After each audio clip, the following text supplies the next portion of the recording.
kontraknya habis dan tidak ada satupun klub yang melirik. William Barros resmi berstatus tanpa klub. Dia menganggur. Bagi seorang atlet profesional, status ini adalah sebuah vonis. Telepon tidak lagi berdering. Agent menghilang. Dunia sepak bola yang tadinya terasa begitu dekat, tiba-tiba menjadi asing. Di titik ini, 99% pemain akan menyerah. Gantung sepatu, cari jalan lain, selesai.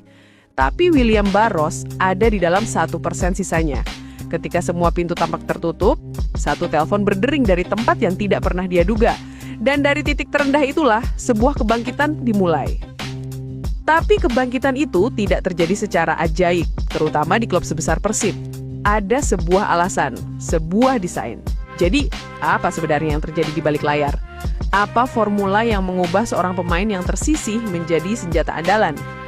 Awalnya jawabannya terlihat sangat simpel. Lihat saja posturnya, 182 cm, fisik kuat. Kesimpulan pertama, dia adalah seorang targetman klasik.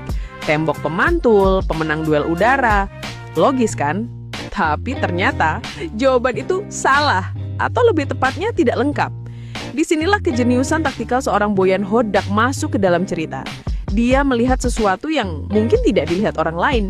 Dia tidak hanya melihat seorang target man, dia melihat seorang predator yang butuh ruang untuk berburu. Hodak sadar, memarkir Barros di tengah sama saja dengan mengirimkannya ke area paling brutal di lapangan.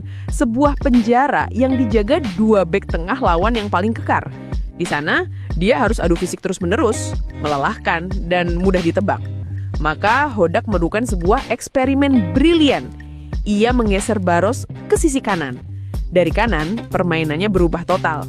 Dia tidak lagi berduel dengan dua monster, tapi 1 lawan 1 dengan bek sayap lawan. Dia punya ruang untuk berlari. Dan dari sinilah senjata paling mematikannya muncul. Pergerakan menusuk ke dalam atau cutting inside.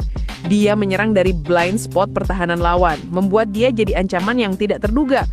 Dia bukan cuma palu godam yang menghantam tembok, dia berubah menjadi pisau bedah yang mencari celah. Pergerakannya dari kanan dikombinasikan dengan Andrew Jang yang menjadi ujung tombak dan menarik bek tengah, menciptakan kekacauan total bagi formasi bertahan lawan. Siapa jaga siapa, tiba-tiba Barros sudah ada di depan gawang dengan ruang tembak. Dan buktinya, lihat saja papan skor. 4 gol dari 6 laga di Liga 1, 2 gol krusial dari 3 laga di panggung Asia, total 6 gol dari 9 penampilan pertamanya. Angka-angka ini bukan kebetulan. Ini adalah hasil dari sebuah desain taktikal yang brilian. Jadi, kesuksesan awal Barros di Persib itu bukan cerita tentang satu orang saja. Ini adalah cerita tentang simbiosis sempurna. Seorang striker lapar yang bertemu dengan pelatih cerdas